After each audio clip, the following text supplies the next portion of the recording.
કાન્હા, તારા વગર મન અધૂરું છે, દિલને દિલાસો આપવા આવ ને તું. તારા ચરણોમાં હું છું સદાય ભાવભીની મગ્ન, ભક્તિની શક્તિ બતાવવા આવ ને તું.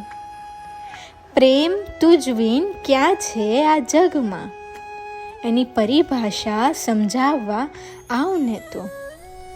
તને દિન રાત બસ જાઉં નિહાળી, તારો વિશેષ શ્રૃંગાર શણગારવાનો મોકો આપને તું. અદ્ભુત સ્મૃતિને તારી હંમેશ રાખું હૈયે છુપાવી, મીઠી વાસળીની ધૂન સંભળાવવા આવને તું. પ્રાણ તારામાં જ તો છે આ દાસના હૃદયના, હે માધવ એક વખત દર્શન દેવા આવને તું.